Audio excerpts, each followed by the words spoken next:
Hi, I'm Barbara Friesner. Have you ever walked into a room and forgotten what you went there for? Happens to me a lot. And when that happens, what do? Well, chances are you're annoyed or a little amused, but you retrace your steps and eventually you remember. And most likely when this happens, it's simple forgetfulness. Probably it's just that you were, distracted or thinking about too many things or multitasking, which is my personal favorite, or you were stressed or whatever. But in the back of your mind, do you ever wonder if you have Alzheimer's or some other form of dementia? It happens to me a lot, and because my mother had dementia, it's something that I worry about every time I have a brain freeze. And it's a scary thought. And for those of you who are currently care managers or care providers for someone who's getting increasingly forgetful, or you see this in your future, or you're just worried about yourself, the difficulty is to know what's really going on and what to do about it and when to do it, when you should start being concerned and when you should start really taking action. And fear and denial that it's even happening, and guilt that you're even considering doing something that you know that your loved one absolutely does not want to do, often makes us miss or dismiss indicators, especially if they're subtle, or if you live at a distance, or if you just really aren't all that close, so you don't talk all the time and you don't get into deep conversations.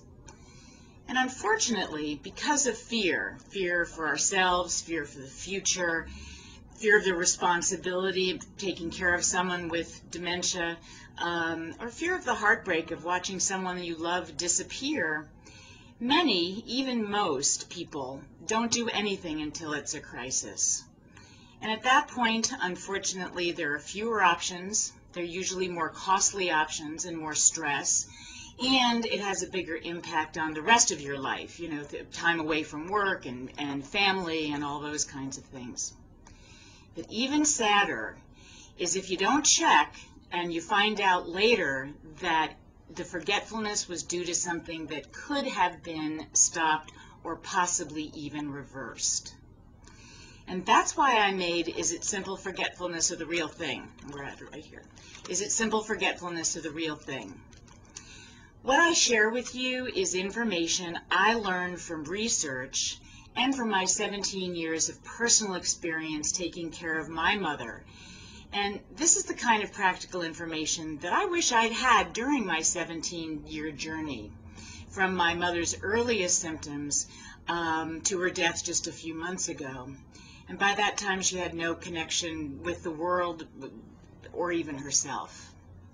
So this CD is very personal to me, very, very important to me and very personal. And it's something that I wanted to share, and I wanted to make sure that it had no jargon, it's not full of medical information, nothing like that. It's just real practical information. The information you need to understand what's going on so that maybe you can stop or reverse the forgetfulness, which would be the most ideal thing, but at the very least keep them engaged and involved for as long as possible and avoid the crisis. And some of the topics that are in the CD include 3 common myths about dementia, including what is dementia and what it isn't, behaviors that may indicate dementia, other causes of increasing forgetfulness, how to improve and enhance communication, and how to help them stay independent, because if they don't use it, they'll lose it, and you want them to stay as independent as long as they possibly can.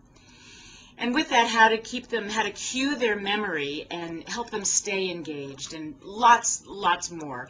It's throughout the entire journey, so it starts from figuring out what it is, how to look at what it is, and really going through the entire process.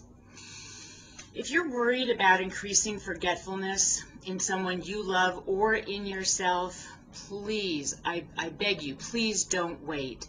I urge you to take a look at and get Is It Simple Forgetfulness or the Real Thing, and get some real answers. And get rid of the fear now. Thank you.